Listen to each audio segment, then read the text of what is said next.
और नेपाल में एक बार फिर से फ्लैश फ्लड का खतरा मंडराने लगा है। तिब्बत में कृत्रिम झील का एक हिस्सा टूटने से फिर से पूरे नेपाल में स्पेशली नदियों के किनारे बसे लोगों में दहशत का माहौल है। शोकेन पोइक टैंगपो नदी में एक झील बनी हुई थी जिसके टूटने की जानकारी सामने आई है, तो नेपाल के रसुआ जिले में अलर्ट इसको लेकर जारी किया गया है। लोगों से सतर्क रहने के लिए इस पूरे मामले में कहा गया है। और जिस वक्त बाढ़ को लेकर अलर्ट जारी किया गया था उस वक्त क्या हुआ, कैसे भगदड़ हुई, ये ग्राउंड रिपोर्ट आपको दिखाते हैं। क्या हुआ? क्या फिर से बाढ़ आ रही है? फिर से बाढ़ आ रही है। आइए मनीष, जल्दी आइए। ये कब सूचना कब मिली? अभी चल, लेट्स गो फास्ट। ये अभी सूचना मिली है कि फिर से बाढ़ आ सकती है और इसी सूचना के बीच हम इस स्थान को छोड़ रहे हैं। मनीष जल्दी आइए। यहाँ जो टीम खड़ी थी वो टीम और सारे लोग यहाँ से बहुत तेजी से निकलते जा रहे हैं। मनीष तेजी से आइए, चारों तरफ अफरा तफरी का माहौल है। लोग यहाँ से किसी तरीके से निकलना चाहते हैं। कहाँ, किधर? इधर। और चारों तरफ देखिए, इधर दिखाइए जरा, अफरा तफरी का माहौल है। वो सामने आपको दुकानें बंद हो रही है, वो जो सामने दुकानें खुली थी वो दुकानें बंद हो रही है। इधर से सारे लोग भागते नजर आएंगे। अलर्ट रहने को कहा गया है और इसीलिए इस इलाके में जितनी गाड़ियां हैं, जितने लोग हैं, उन्हें यहां से जाने को कह दिया गया है। सशस्त्र प्रहरी के जवान जो यहां मोर्चा संभाले हुए थे रेस्क्यू का, वो भी अब इस जगह को छोड़ चुके हैं। तो एक और झील फटने की खबर है और नेपाल पर खतरा अभी भी बना हुआ है। खतरा टला नहीं है क्योंकि नेपाल तिब्बत सीमा के पास इस झील के फटने की खबर आई है और उसके बाद से चोचेन और पुरेपु नदी के संगम के पास यह खबर है कि वहीं पर यह झील टूटी हुई है। झील में 20 लाख घन मीटर पानी जमा है और झील फटने से एक बार फिर से नेपाल के भोटेकोशी और इसके अलावा त्रिशूली नदी में पानी का स्तर बढ़ने की खबर। रसुआ में रेस्क्यू ऑपरेशन को एहतियात के तौर पर रोका गया और नदी से सटे कई गांवों को खाली करा लिया गया है। तो एक और झील के फटने के बाद से नेपाल में हलचल बहुत ज्यादा तेज है।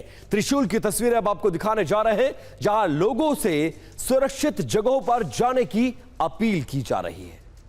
खोलाको भाव बढेकोले हामी यो तल सबै खाली गरिसकेका छौं, त्यसैले सबैजना साइडमै बस्दिनु होला, अझ माथि बस्दिनु होला। पानीको भाव बढ्दै आइरहेछ भन्ने खबर प्राप्त भएको छ, त्यसैले गर्दा अघिदेखि हामीले रोकिरहेछौँ।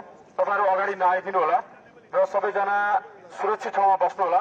यहाँ कतिपय चाहिँ अगाडि आइदिनु भएको छ, यो तलतिर कतै वरिपरि हुनुहुन्छ भने पनि कृपया सुरक्षित ठाउँमा सुरक्षाकर्मीले भोलिन्टियरले भनेको कुराहरूलाई चाहिँ यहाँहरूले मानेर सुरक्षित ठाउँमा बस्दिनु होला। धन्यवाद। तो नेपाल में त्रासदी और एक और खतरे की घंटी बज रही है। क्या है वो खतरे की घंटी? तो जो झील टूटी हुई है उससे पानी लगातार उसका रिसाव चल रहा है। भोटेकोशी, त्रिशूली, नारायणी नदी, इन पर खतरा बरकरार है। नेपाल के निचले इलाकों में तबाही की एक बड़ी आशंका है। नेपाल के रिसुआ जिले में बड़ी तबाही का खतरा बरकरार है और लोग बहुत ज्यादा नेपाल के डले नजर आ रहे हैं। अब नेपाल में आपदा आए हुए 48 घंटे से ज्यादा वक्त बीत चुका है, लेकिन सड़कों पर इतना ज्यादा मलबा है कि गाड़ियों का चलना भी मुश्किल हो रहा है।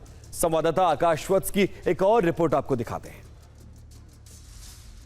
हाँ, मैं धादिंग में हूँ। बैरिनी एक जगह है धादिंग में, मैं वहाँ हूँ और इस तस्वीर को देखकर आप बहुत आसानी से ये अंदाज़ा लगा सकते हैं कि हालात किस तरीके के रहे होंगे, किस तरीके का वो मंजर रहा होगा, वो खतरनाक मंजर। अब हालांकि जो सड़क के ऊपर जो दलदल था उसे हटाने की पूरी कोशिश की जा रही है। सामने जो आपको वो गाड़ी दिख रही होगी, जेसीबी है, उसके सहारे कोशिश की जा रही है कि किसी तरीके से उस दलदल को हम हटा दें और उसके बाद इस इलाके को पहले की तरह कर दें। लेकिन दूसरी तरफ सड़क के दूसरे हिस्से में जो तस्वीर आपको दिखेगी वो तस्वीर बताएगी कि इतनी आसानी से सब कुछ नहीं होने वाला है, क्योंकि नेपाल नेपाल के लोगों के सामने जिस तरीके की चुनौती है, नेपाल के लोगों के सामने जिस तरीके के हालात अभी बने हुए हैं, उस हालात से निकलने में अभी लोगों को बहुत वक्त लग सकता है। कहते हैं कि जो नदियां जीवन देती है, अचानक मौत की वो धार बन गई। नेपाल के लोग पहाड़ को सदियों से अपने प्रहरी के तौर पर, अपने सैनिक के तौर पर देखते हैं, लेकिन वही अपने भीतर का मलबा लेकर जब नीचे उतरा तो हालात किस तरीके के बने वो आप देख सकते हैं। ये जो सामने घर आपको दिख रहा है, इस घर में साफ सफाई चल रही है। लोग कोशिश कर रहे हैं कि जो मलबा आकर के फंसा हुआ है उसे हम धीरे धीरे निकाल दें। वो